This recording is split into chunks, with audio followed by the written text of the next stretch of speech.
Korang tahu tak macam mana nak kira cukai? Berapa banyak cukai yang kita kena bayar sebenarnya? Okey, kalau nak kira cukai, kita kena dapatkan pendapatan bercukai dulu. Kita kena tahu berapa banyak pendapatan kita yang dikenakan cukai.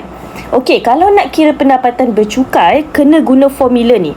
Pendapatan kita selama setahun berapa banyak, tolak dengan pengecualian cukai, tolak dengan pelepasan cukai. Okey, so first kali korang tengok soalan ni, dia kata Encik Kumar mempunyai jumlah pendapatan tahunan sebanyak 45,800. Okey, so setahun dia dapat pendapatan tahunan dia sebanyak 45,800. Okey, lepas tu tengok ada tak pengecualian cukai. Pengecualian cukai ni dia akan dapat kalau dia derma. Dekat sini dia kata jumlah perbelanjaan peribadi dalam bentuk derma ialah 840. Okey, dia bagi tahu derma dia 840. So itu pengecualian cukai tu. So tolaklah 840. Lepas tu pelepasan cukai pula. So kita kena kira lah, yang ni pelepasan cukai yang dia dapat. Pelepasan cukai ni kita kena tengok cukai tu ada had ke ataupun tak ada had. Okey, contoh kalau macam ni individu, dia tak ada tulis tak ada had kan. So ambil je 9,000. Okey, pelepasan cukai dia saya buat dekat sini tolak dengan saya tambahkan semua pelepasan cukai. 9,000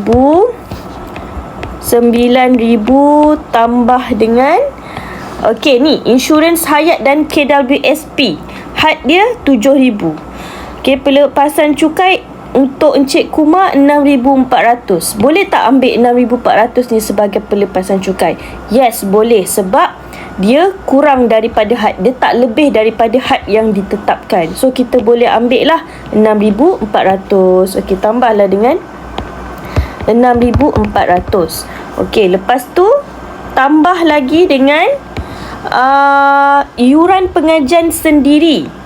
Had sampai 7,000. Dia minta pelepasan cukai dalam 5,000. Bolehlah, kita bolehlah ambil 5,000 ni. Sebab 5,000 ni kurang daripada had yang ditetapkan. Kita kena ambil yang kurang, jangan ambil yang lebih. Okey? So ambil lah 5,000 ni, tambah 5,000. Tambah 5,000. Lepas tu tambah dengan bayaran alimoni kepada bekas isteri. So kita tahulah dia ni sebenarnya duda. Dia kena bayar dekat bekas isteri dia 3,500. 3,500 ni kita ambil tak dia punya pelepasan cukai kita boleh ambil tak? Kata had kat sini 4,000. Dia kurang daripada had. So kita boleh ambil lah 3,500 ni sebagai pelepasan cukai. So sekarang ni kita dah dapat pelepasan cukai yang ini tau. 9,000 tambah 6,400 tambah 5,000 tambah 3,500. Jumlah pelepasan cukai dia adalah sebanyak 23,900. Ni jumlah pelepasan cukai yang Encik Kumar dapat. Okey, so tolaklah pendapatan tahunan dia 45,800, tolak pengecualian cukai 840, tolak pelepasan cukai 23,900. So dia akan dapat pendapatan bercukai sebanyak RM21,060. Ni pendapatan bercukai dia. Okey, sekarang ni untuk kira cukai pendapatan, kita kena tengok jadual dekat dalam buku teks korang tu. Korang kena tengok dekat sini, buku teks muka surat 105. Tengok dekat sini. So korang kena tengok banjaran pendapatan bercukai. Katakanlah sekarang ni cukai pendapatan bercukai dia sebanyak RM21,060. So dia dekat sinilah antara 20,000 sampai 35,000. Dia dekat sini RM21,060. So dia antara 20,000 sehingga 35,000. Okey, so untuk dapatkan cukai, berapa cukai yang dia kena bayar kan? Cukai yang perlu dibayar ataupun cukai pendapatan individu. Okey, yang perlu dibayar adalah kita kena cari berapa dia punya cukai dasar. Cukai dasar dia berapa tambah dengan cukai atas baki. Okey, cukai dasar ni kita ambil dekat sini. Kita ambil untuk RM20,000 yang pertama ni adalah sebanyak RM150. RM150 ni lah cukai dasar. Okey, cukai dasar dia RM150. Okey, tambah dengan cukai atas baki. Cukai atas baki ni kita kena tahu baki pendapatan bercukai. Okey, untuk RM20,000 yang pertama, cukai yang dia kena bayar RM150. Okey, dia punya pendapatan bercukai dia RM21,060. Tolaklah dengan RM20,000 sebab RM20,000 tadi dia dah bayar. Untuk pendapatan dia RM20,000 tu dia dah bayar RM150 tau. Sekarang ni kita nak dapatkan dia punya baki. Berapa lagi baki pendapatan bercukai yang dia kena bayar cukai.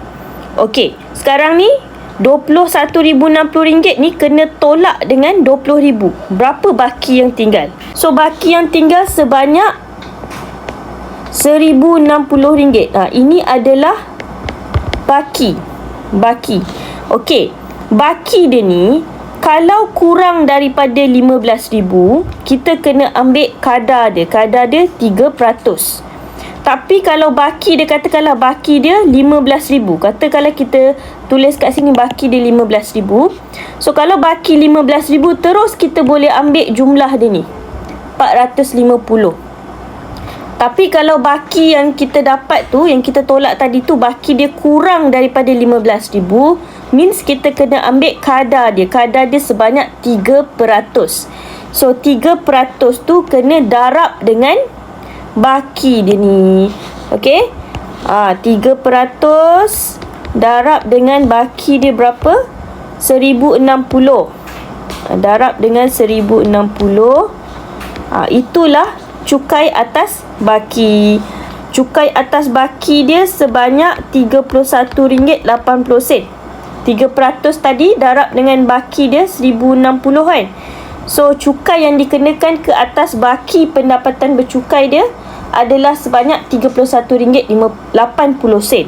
Okey, tambahlah dengan cukai dasar tadi untuk gaji dia yang RM20,000 tadi kan. Okey, tambahlah 150 tambah RM31.80.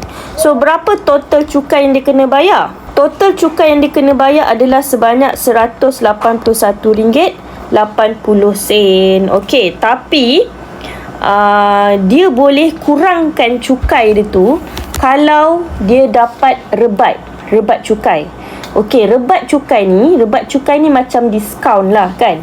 Okey, kalau rebat cukai ni dia ada dua condition lah. Kalau nak dapat ke rebat cukai ni dia kena ada dua syarat. Syarat yang pertama, kalau dia bayar zakat. Kalau dia bayar zakat, dia layak dapat rebat. Tapi rebat yang dia dapat tu berdasarkan berapa banyak zakat yang dia bayar. Yang kedua, zakat ni bagi orang Islam je lah. Lepas tu yang kedua, syarat yang kedua kalau dia nak dapat rebat, kalau dia punya pendapatan bercukai kurang daripada RM35,000. Kalau kurang daripada RM35,000, dia layak dapat rebat cukai sebanyak RM400. Tadi kalau zakat, dia based on berapa banyak yang dia bayar kan. Bergantung kepada berapa banyak zakat yang dibayar, itulah rebat yang dia dapat. Tapi kalau untuk pendapatan bercukai kurang daripada RM35,000, memang dia dah tetapkan rebat cukai tu sebanyak RM400. Okey, kalau korang tengok pendapatan bercukai dia ni RM21,060, kurang daripada RM35,000. So, kalau kurang, dia layak tak dapat rebat? Yes, layak dapat rebat cukai sebanyak RM400. So, korang tolak lah. Ini cukai yang dia kena bayar. Cukai yang dia kena bayar RM RM181.30. So, tolak rebat dia dapat dalam RM400. So, perlu tak dia bayar lagi? Perlu tak dia bayar cukai? Dia rebat yang dia dapat tu dah boleh tolak je dengan cukai yang dia kena bayar ni. So, dia tak perlu bayar apa-apa lah sebab rebat tu dah bayar cukai untuk dia. Faham tak? Rebat dia tu lebih daripada cukai yang dia kena bayar. Walaupun kita tulis kat sini, okey, 181.30 tolak dengan 400 akan dapat baki negatif sebanyak RM218.70.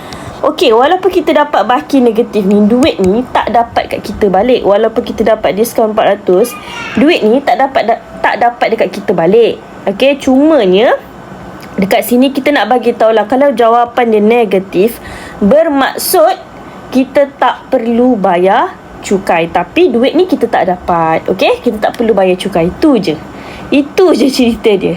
Alright, okay, thank you.